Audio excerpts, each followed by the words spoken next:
Bhakta priyo yadasikal-pataru svabhavaha.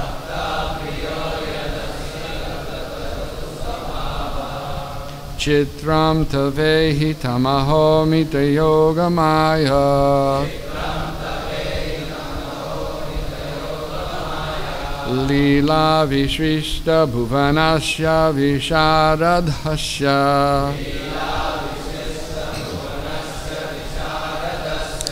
Sarvatmana samadrisho vishama svabhavaho. Bhakta priyo yadasikal-pataru svabhavaha. Chitram tavehi tamaho mita yogamaya. Lila vishvishta bhuvanasya vishadhadasya.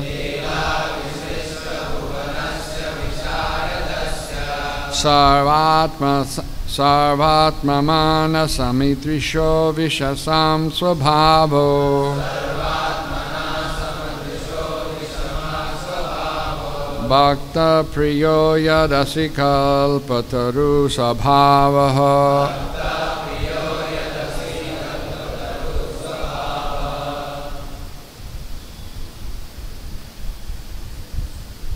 Anyone else?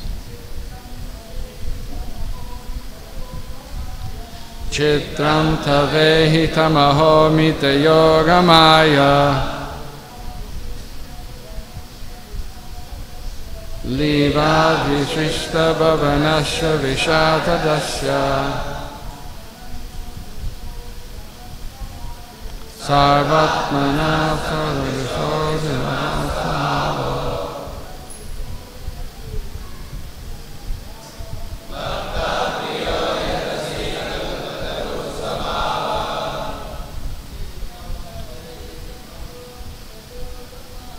Chitram tavehi tamaho mita yogamaya.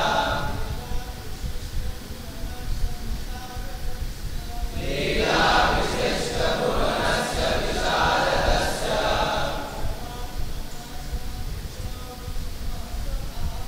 Sarvatmana samadrisho vishama svabhavo.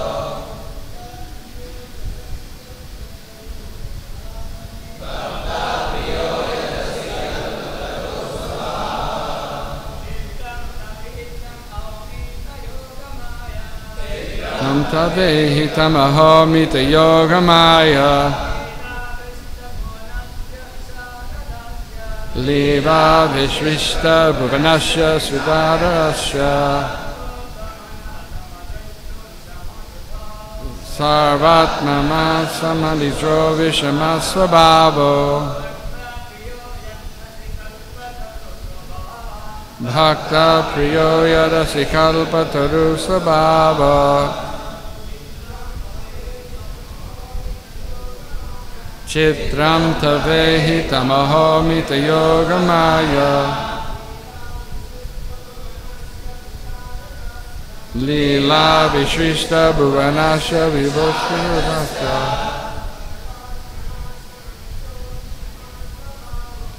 Sarvatmana samadrisho vishama svabhavo. Bhakta priyo yadasikal-pataru svabhava. Chitram tavehi tamaho mita yogamaya. Lila vishvishta bhuvanasya vishadhadasya. Sarvatmana samadrisho vishama svabhavo.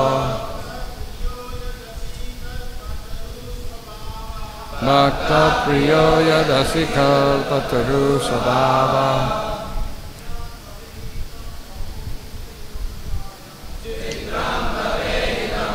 Mita yogamaya.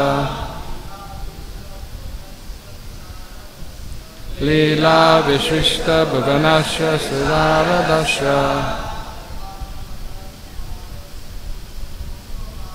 Sarvatmana samadrisho vishasam svabhavo.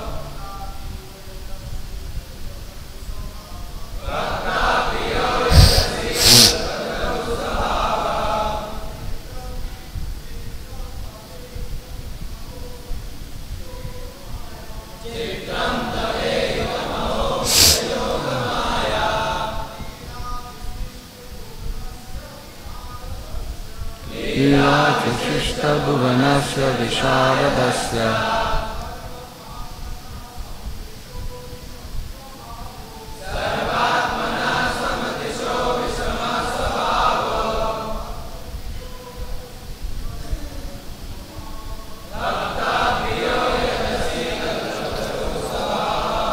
Ladies,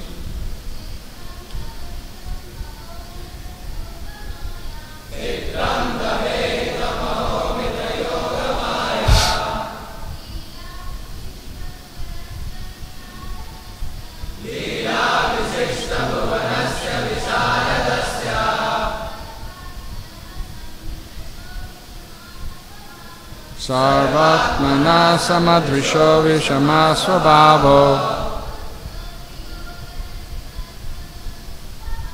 Bhakta priyo yadasika pataru sabhava Chitram, very wonderful. Tava ihitam, all your activities. Aho, alas. Amita, unlimited. Yogamaya, of your spiritual potency. Lila, by the pastimes. Vishvista bhuvanasya, of your lordship, by whom all the universes have been created. Visharadasya, of your lordship, who are expert in all respects.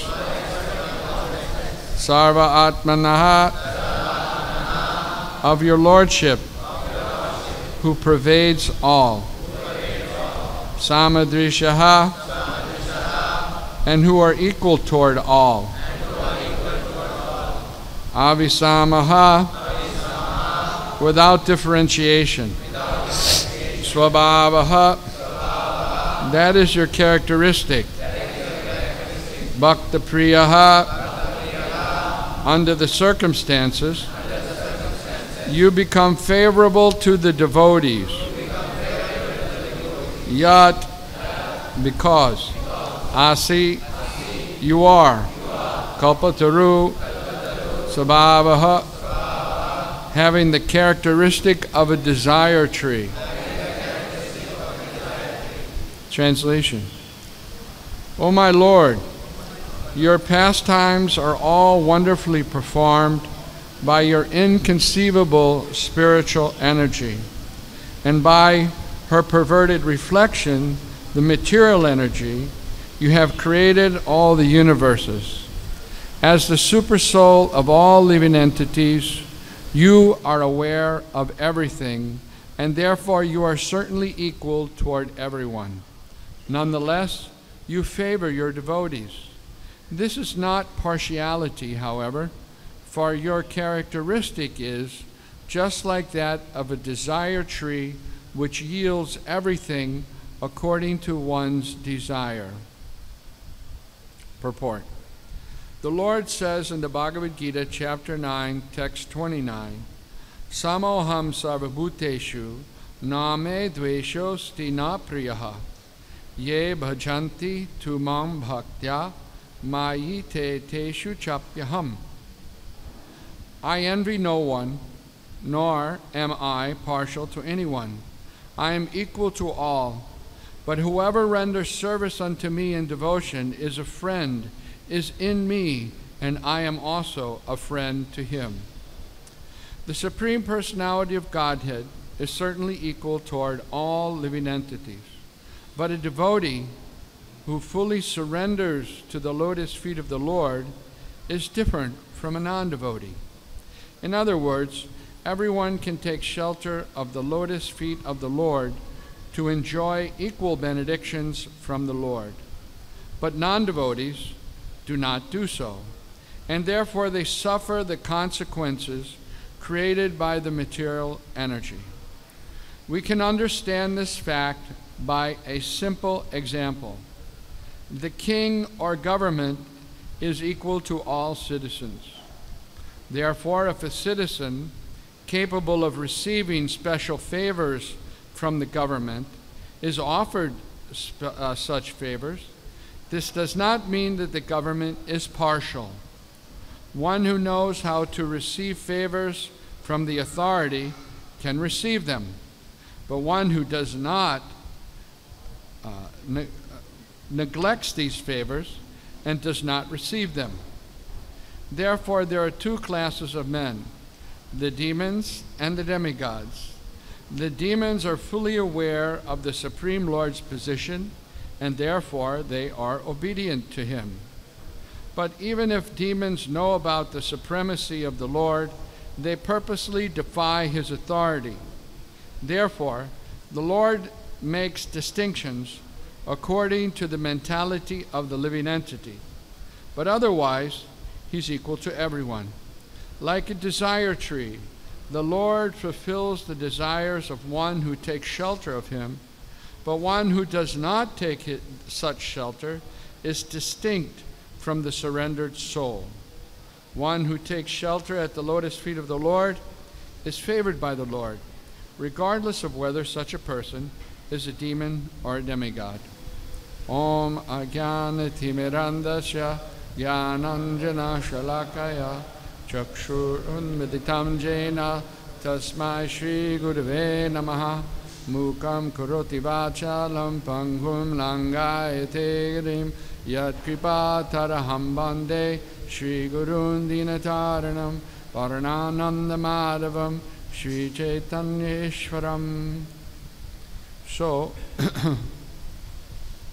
this verse is an instruction or glorification of the Lord by Prahlad Maharaj, the grandfather of Bali Maharaj. And he was feeling very, or appreciating how wonderful it is that the Lord is showing such causeless mercy to his grandson, Bali Maharaj. So Srila Prabhupada expands upon this in the purport by citing this verse from Bhagavad Gita, chapter 9, text 29, wherein Krishna says he's impartial, right? He favors no one, but my devotee is in me and I am in him. So the situation is that the Lord, he distributes his mercy freely. The example is like the rain, right? It rains everywhere. It rains even on the ocean. You go down to Juhu Beach, it's also, turn it down a little. It's also rains down there, although the ocean doesn't need any water, right? It's got plenty of it. But yet it rains there also.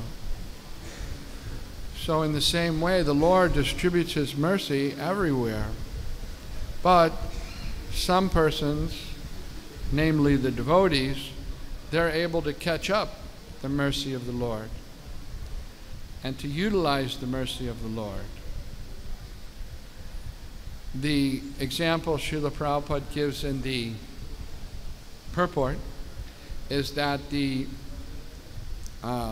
if a person knows how to take facilities or advantages that the government offers, then he can benefit by them, right? But if he, just like there's so many schemes that the government may make to help the poor or benefit the farmers, right? But if the farmer doesn't try to take advantage or doesn't know about these benefits, then how he'll take advantage of it, right? So it's not that the government is discriminating, right? It's just the ability of one to take advantage. In the same way, right, the Lord, He says, Sarva Dharmam Prityaja. Everyone surrender unto me. So some persons, they surrender, and some don't. And Krishna says in the 4th chapter of the Bhagavad Gita, all of them as they surrender unto me, I reward them accordingly. So the Lord, He's reciprocating with each and every person. Huh? The Lord is not, the Supreme Lord, He's not affected by the material energy. Because the living entities have come into the material atmosphere, they're affected by the 3 modes of material nature: goodness, passion, and ignorance. Right? So these have influence. Right? The demigods are, and the devotees of the Lord, they're influenced by the mode of goodness.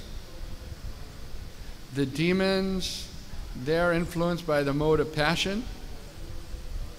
And the yakshas, right? And the rakshasas, they're influenced by the mode of ignorance, right?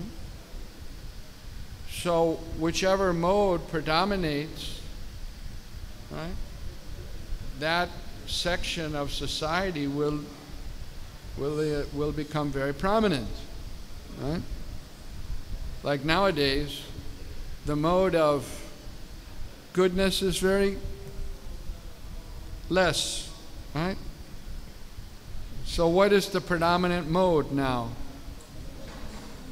Passion, right? And a lot of ignorance. Right? So passion, the demoniac nature is very prominent.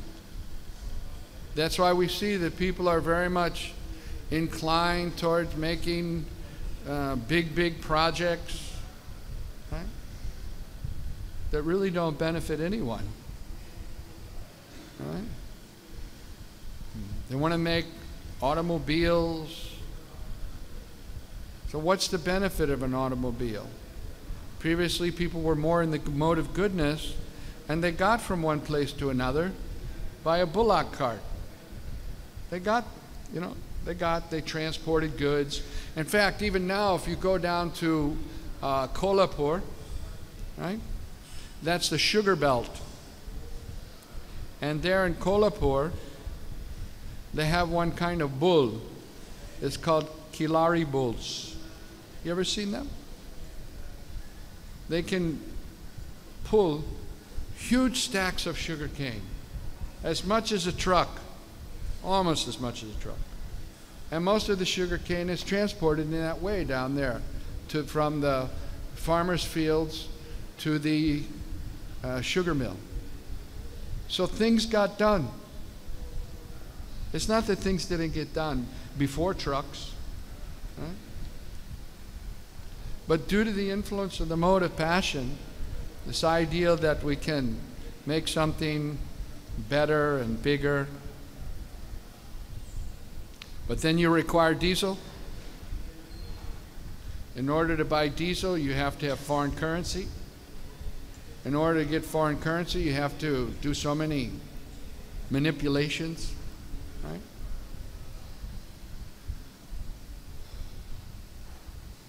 Mode of passion. But when the population is significantly situated in the mode of goodness, what happens? Well, the worship of God happens. God becomes glorified. People think about God. People offer sacrifice to God, right? And that's when the persons in the mode of goodness flourish.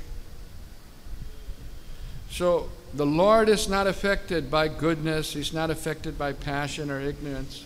He's transcendental. He created it. He created this material world.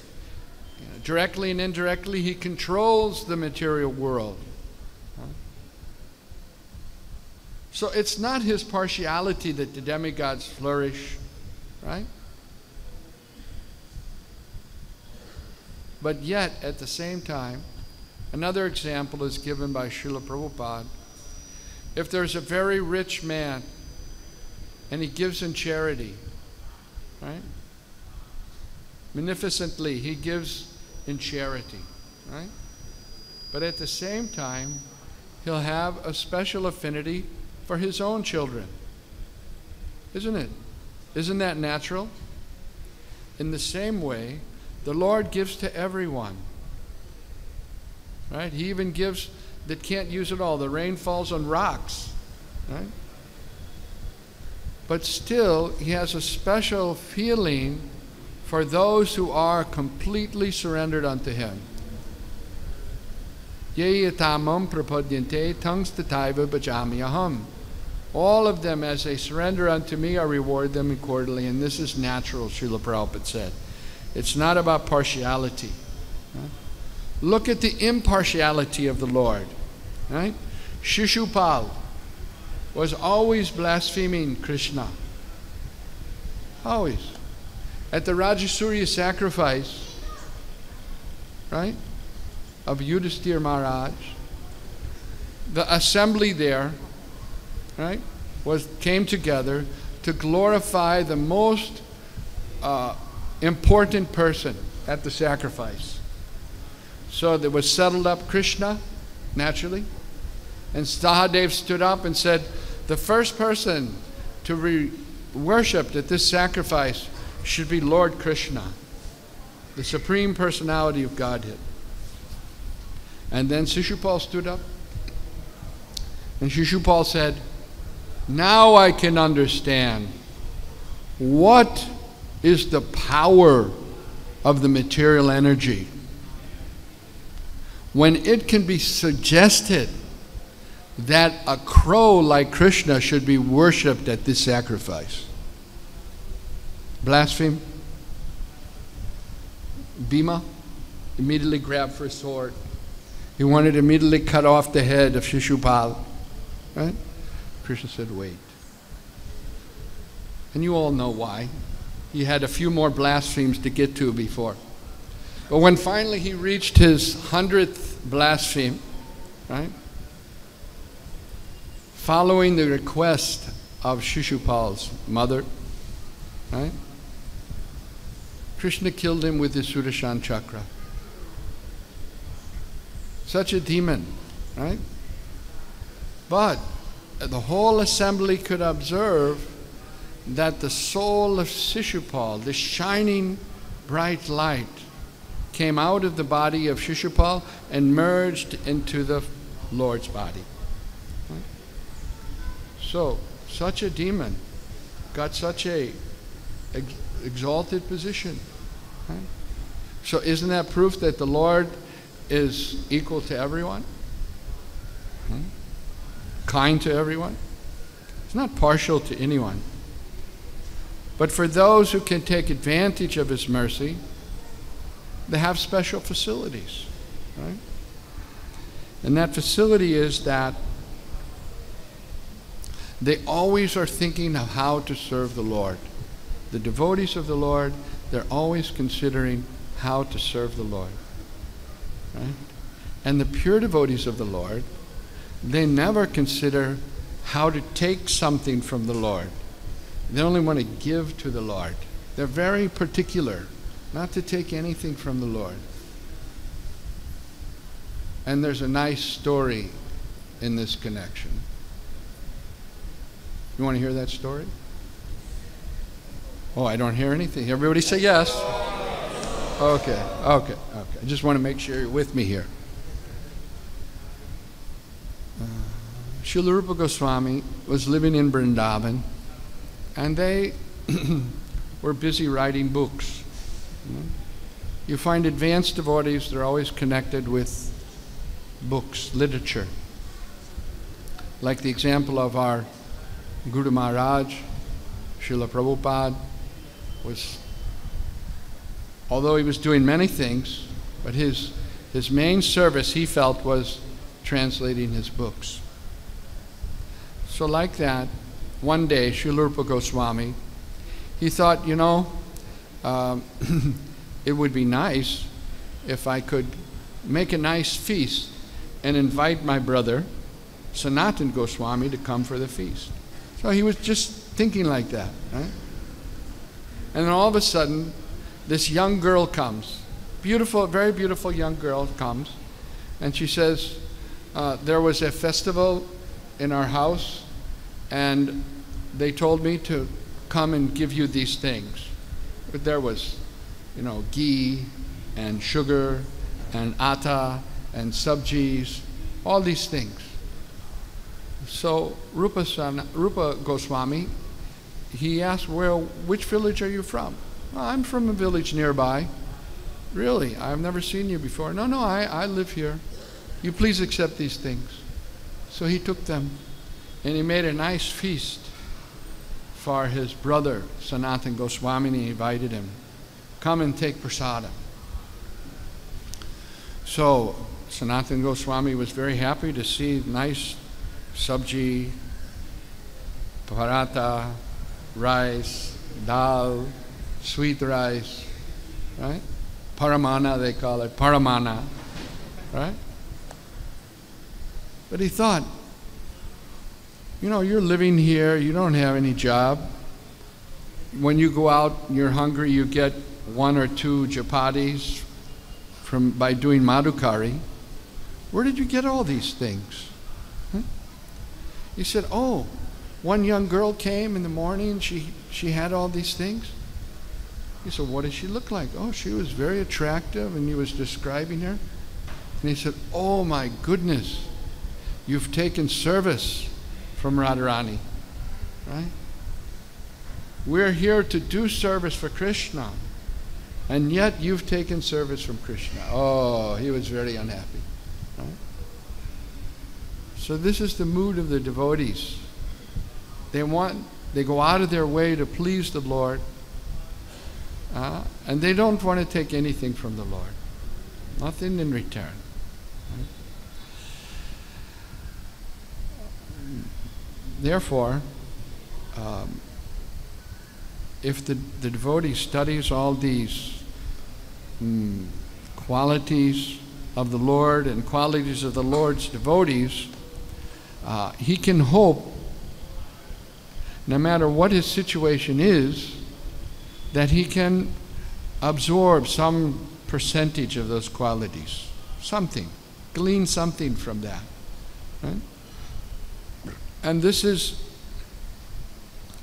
a great encouragement for us from the purport, the last sentence. One who takes shelter of the lotus feet of the Lord is favored by the Lord, regardless of whether such a person is a demon or a demigod. Right? We don't really become devotees just because we have kantimala and tilak and japamala. That can get you into the prasadam hall, but it can't necessarily get you back to Godhead. One has to change the mentality. Right? The mentality has to become a devotee. Right? So by meditating on the qualities of the Lord, understanding how He's so merciful, and Prahlad Maharaj was, thinking how wonderful it is that the Lord has so kindly shown His mercy, right, to my grandson, Bali Maharaj. The Lord is, so in thinking that way about the wonderful qualities of the Lord, and by glorifying the Lord, a devotee can get the mercy of the Lord. Regardless of what our situation is, we can get the mercy.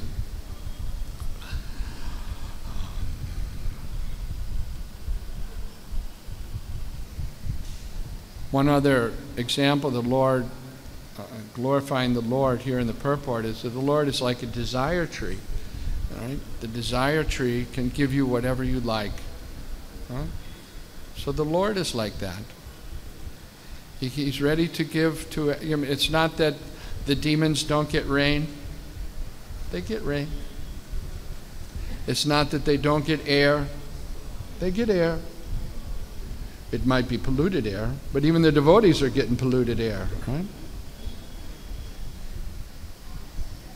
So the Lord, He's giving everything, right? Nice fruits, nice flowers, right? It's just how we use those things, right? The devotee appreciates and shows gratitude to the Lord for the things that he receives. He's very grateful. He appreciates them, right?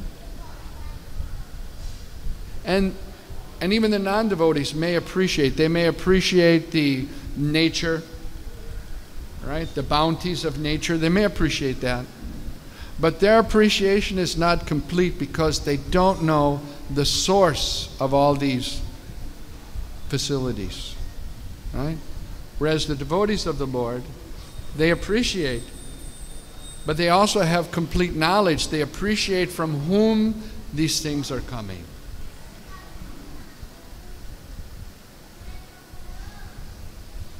So, another indication about the Lord's, the relationship between the entities.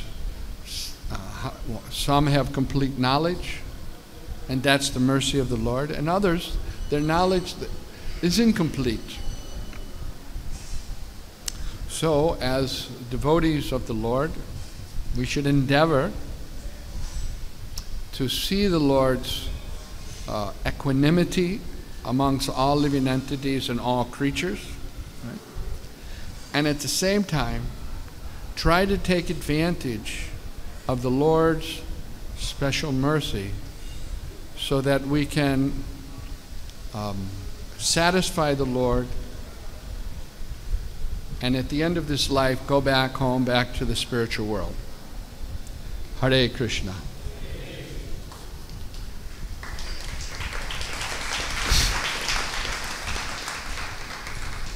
So are there any questions or something that you heard during the lecture that struck you as interesting, you know, a reflection, anything?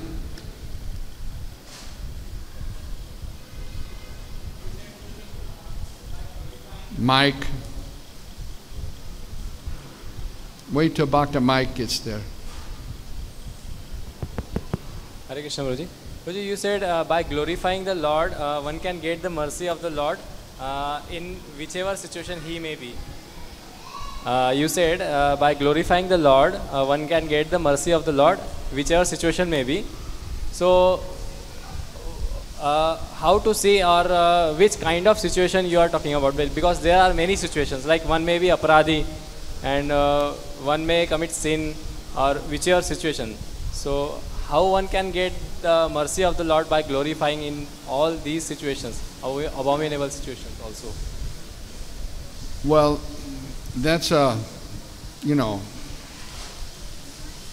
how do you say, oxymoron or something, that an aparadhi, their business is to blaspheme the Lord and the Lord's devotees. They never do glorify the Lord. So in that situation, how would they get the mercy of the Lord? If you're aparadhi, like the Mayavadis, they are very fond of verses from the Upanishads, right? And they quote them very often. The Lord has no legs. The Lord has no eyes. The Lord has no tongue. Right? They like to quote that. Right? But they don't understand the verse. The Lord has eyes, tongue, everything. But it's not material. It's spiritual. So in fact, the Mayavadis are saying, the Lord is lame. The Lord is blind. The Lord is dumb. They're aparadhis. Right? So their so-called glorification is actually blaspheme because it's negative. Right? Kamsa, he was always meditating on Krishna. Right? But what was his meditation? His meditation was how to kill Krishna. So the Mayavadis are like that. They interpret, they read Shastra, but they always interpret it minus Krishna, without Krishna. Every page, Bhagavad Gita, is Sri Bhagavan Uvacha. Krishna is saying, right? But they interpret minus Krishna, Prabhupada says. They're aparadis, they're offensive. Right? So for them, no, that's not real glorification. Right? And they'll never surrender to the Lord. But for those who are innocent, who are not aparadis, right? They can glorify the Lord and get the benefit of becoming positive towards the Lord, a positive relationship with the Lord, not a negative relation. Anukul means it should be favorable devotional service, not unfavorable devotional service. And that's the difference. Is that okay? Then in particular situation of a devotee, just like if a devotee is not following his authority, or authority is not pleased with a devotee, so how he will get the mercy? Is it true that he will get the mercy by glorifying the Lord?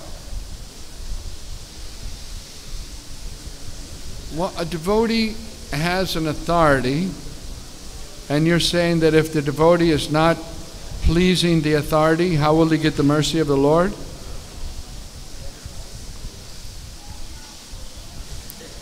Well, you know, the supreme authority is Krishna.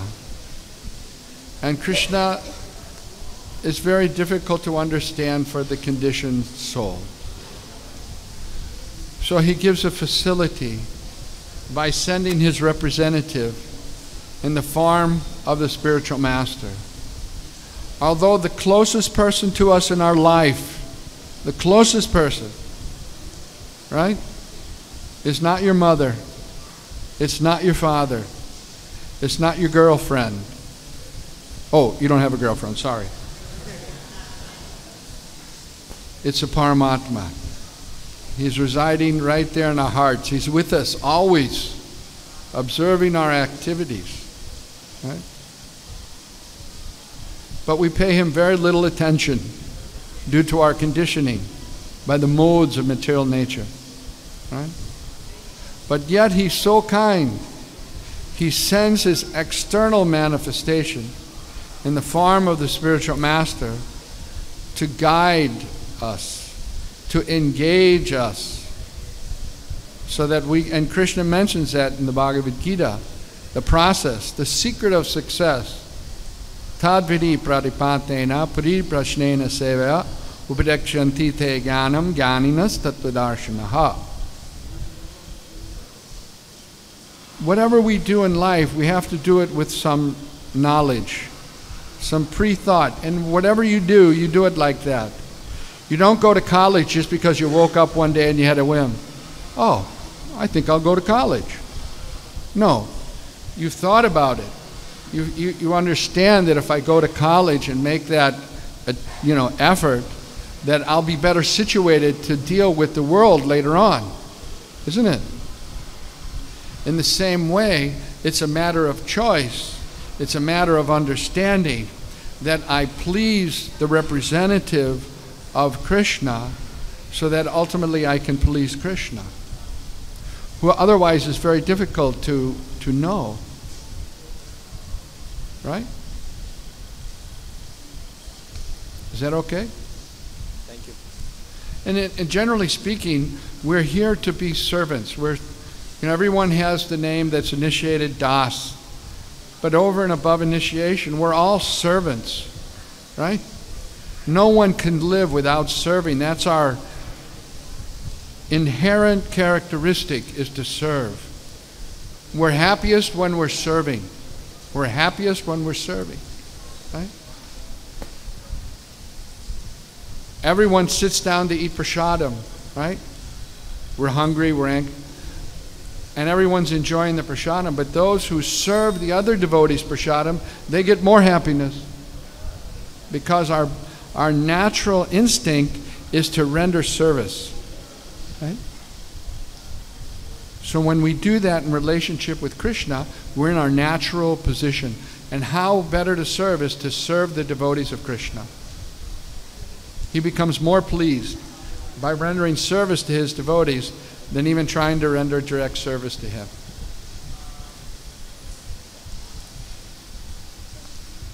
Anything else? Yes, Hanuman Prabhu.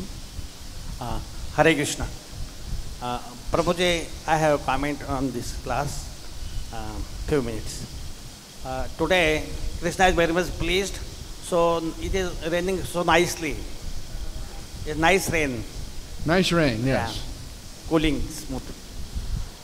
That Krishna's father, Vasudev, had a sister and she got a son.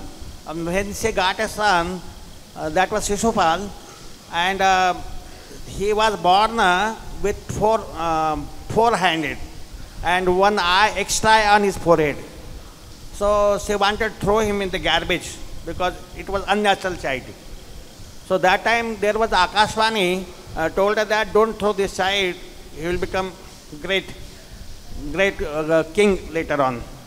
And then one time Narada Rishi went to visit that to her. Then she asked why this child is born like this. So Narada said this child has very great enemy, powerful. And when he will come across his eye vision, that time this eye will go away and this extra hands will go away.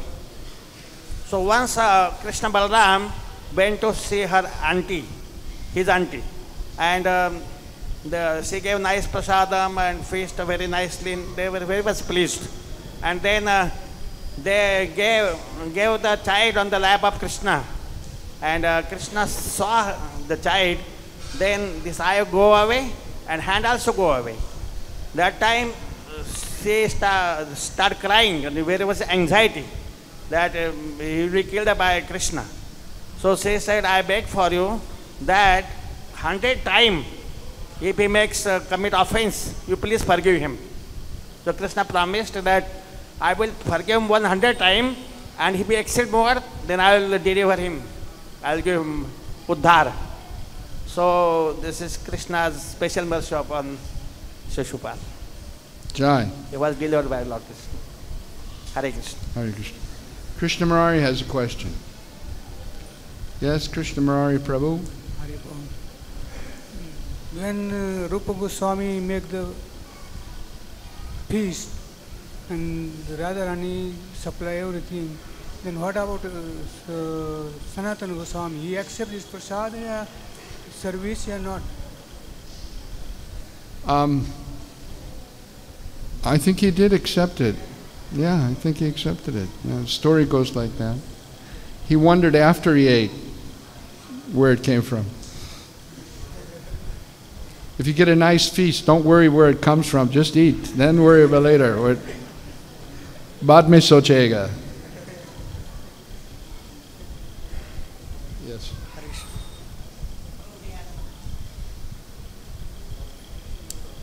Pavan Putra Prabhu. Hare Krishna. Hare Krishna Prabhuji. So Prabhuji, in this world where filled with dualities, equality and partiality doesn't go together. Whereas in the absolute platform, as mentioned in this sloka and many other places also, Lord is equal to all, at the same time he is partial to all. So of these two qualities, equality and partiality, so which is primary? It's not described that he's partial as much as he's inclined to his devotees. Inclined toward devotees. Inclined, yeah. So, which leads to which quality? Is it like Lord is equal to everybody? That's why, as a matter of reciprocation, he is partial to his devotees, or Lord is partial to every living entities. That's why he is also equal. Like, which is primary, which is corollary? Every living entity is part and parcel of Krishna. It's like you have certain parts of your body, right? You have your, what do they call it? Angoti? Huh? Small one. But you have this thumb. Of the two, the thumb is a little more engaged than this one. Right? It's more difficult to do things if you don't have a thumb.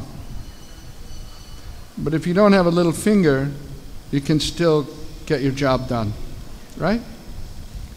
But still, if there's a disease in your little finger, you think, okay, I should, spend the money and get the disease cured. Right? Because it's part of you, isn't it? In the same way, the Lord is seeing all living entities as his part and parcel. Mamai Vangsa Jiva Loke Jiva Bhuta Sanatanaha. Eternally, they're connected to the Lord. So in that sense, he sees them equally, providing facilities for everyone. However, at the same time, if you have a family and there's 10 children, right? Some are bigger, some are smaller. But the smallest one gets the most attention. Why is that? That's because the small baby is more dependent on the mother and on the father than the other children. The other children on their own, they can do things, right? The small baby is dependent, feeding, clothing, cleaning, everything dependent. So more attention is given. Naturally, therefore, the Lord, when he has so many living entities, those that are fully dependent on him for each and everything, they get more attention. It's natural. And that's the situation of the devotees. It's not the Lord's impartiality. It's a natural thing that the devotees are so dependent for each and everything on the Lord. Right? They don't feel that they're the doer of anything. Right? Prakrite kriyamanani gunai karmani sarvashaha ahankara vimudatma kartaham iti manyate. They feel that completely I depend on the Lord for everything. So the Lord, he takes care. More inclined, more inclination, right? But due to their dependence. But not partiality. He's equal to everyone. And everyone can take facility. Everyone could meditate on the lotus feet of the Lord and surrender to the lotus feet of the Lord. But we don't do it. Right? Because we're busy with cell phone and all these other facilities that we think we have. A real devotee of the Lord would rather read the Bhagavatam than the Sunday paper. So we can judge where we're at. Right? Yes. Lord Vamandev stayed in Sutal-lok, but every incarnation has their own personal loka. Like Narsim Lok, every incarnation has the lok. So Vamandev is absent from his personal loka. Well, that's a very materialistic way of looking at things. Yes, if you're stuck in the world of this material world, you can only be here, but you can't be over there, right? You're either in the room or out of the room, right? But such materialistic considerations are not, you can't pin them on the Lord. The Lord can be here, he can be there, he can be everywhere. He can be in your heart, he can be in my heart. And at the same time, he can be in Sutala Lok, standing at the doorway for Dhruva Maharaj. So our materialistic conceptions can't be applied to the Lord. Therefore, we have to purify our consciousness from the material contaminations that are there by chanting Hare Krishna, Hare Krishna, Krishna Krishna, Hare Hare, Hare Ram, Hare Ram. Prahlad Maharaj, he was actually seeing the Lord within the pillar. Bahir Nishingo, Hridaye Nishingo. Right? by chanting constantly and avoiding the offenses, we can appreciate the qualities of the Lord by the mercy of the Lord. But then Lakshmi Devi went to Sutalok to locate his husband, Vamandev. So she was feeling absence of Lord in the Vaikuntha. That's why she went there. Right. Lakshmi Devi may stay away from the Lord for some time, but then she quickly finds out where he is and goes there. Just like now we're coming towards the Lord Jagannath's Rath Yatra. So Lord Jagannath's Rath Yatra is a celebration of the Lord meeting his devotees in Kurukshetra, especially the Brijbasis from Vrindavan, after a very long time. So the Lord going from the main Jagannath temple down to the Gundicha is the Lord going from Dwarka to opulence, mood of opulence, to Gundicha, which is Vrindavan. Simple village life, right? But there's one festival called the Hare Panchami festival, and that's when the servants of Lakshmi, on her instruction, come to take the Lord back to Dwarka. Kinchlete, bring him back. And they beat up the servants of Lord Jagannath and bring him back to Hare Panchami festival. That's coming up very soon. Any other questions? Yes?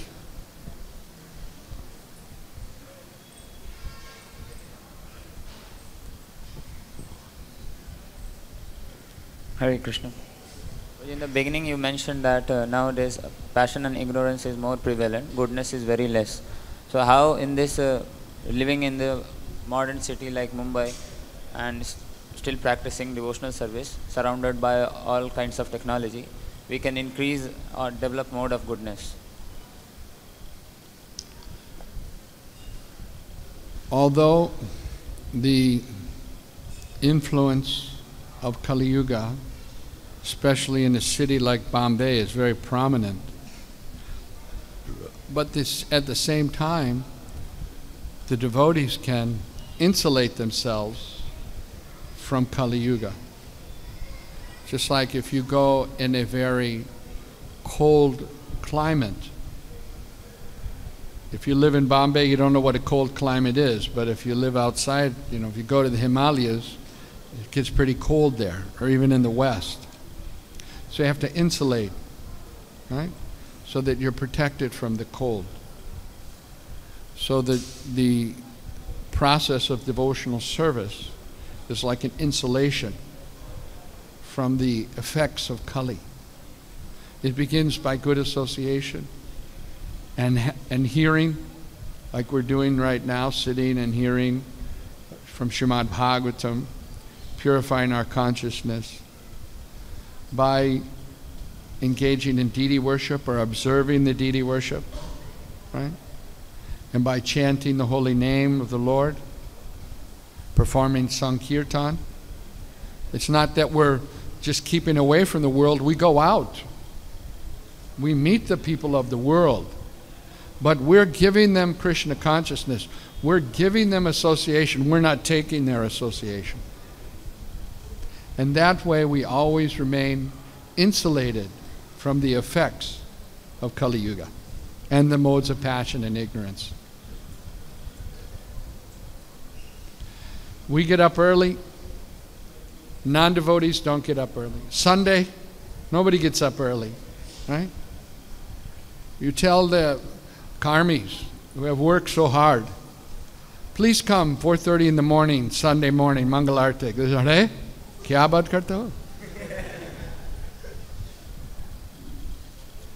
There's one saying in Maharashtra, right? Krishna Murari told me that there's one saying in Maharashtra that sleeping early in the morning is Parama Anand. That's their Anand, Parama Anand. Sleeping tightly, morning, right? But the devotees know a higher Ananda, They get up early, they take a bath, they put tilak, they come before the Lord, and they dance like anything. This morning at Mangalartik, devotees were dancing like anything, chanting, Hare Krishna, Hare Krishna, Krishna, Hare Ram. It's not artificial. It comes from within the heart. It's a spontaneous generation. They're happy, even at 4:30 in the morning. Right? The non-devotees, they can never dance like that. Right? They have to have 1 peg of whiskey, then they can dance. Otherwise not.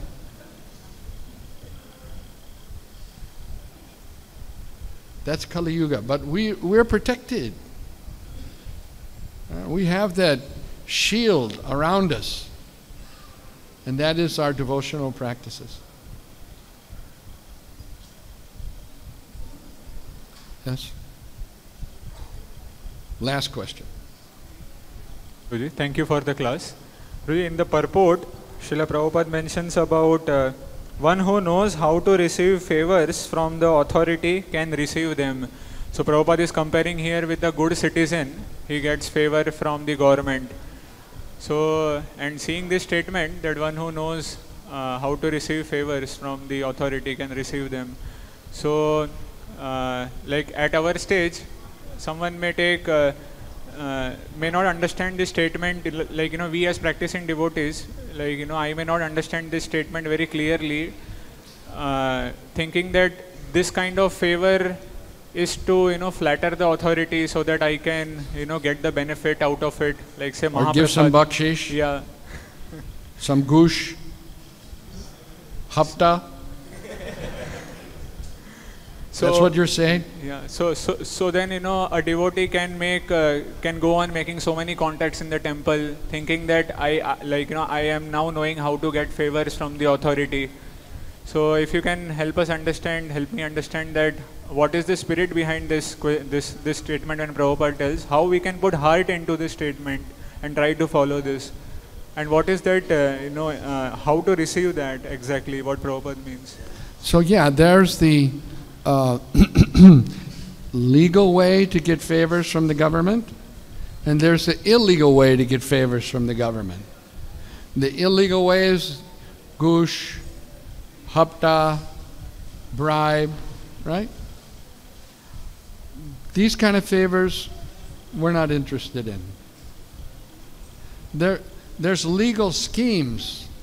There's a legal scheme that you can get some benefit from the government in the form of some grant or loan for doing something that is the benefit of the public and your own benefit at the same time, right? So that's what this is mentioning, right? And yes, everything we do should be done with an idea of spiritual progress, not material progress, right? Not that if I please the authority, I'll get a new, media player. No. Of course, if you want to use the media player to listen to lectures, that's another thing, right?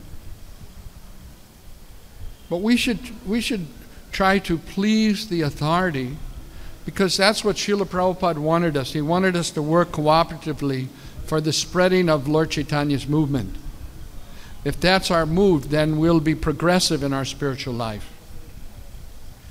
Nothing should be done for sense gratification. That's the thing. Everything should be done for the pleasure of Krishna. Right? If we're doing things for our own aggrandizement, for our own glorification, for our own sense gratification, the result will be zero.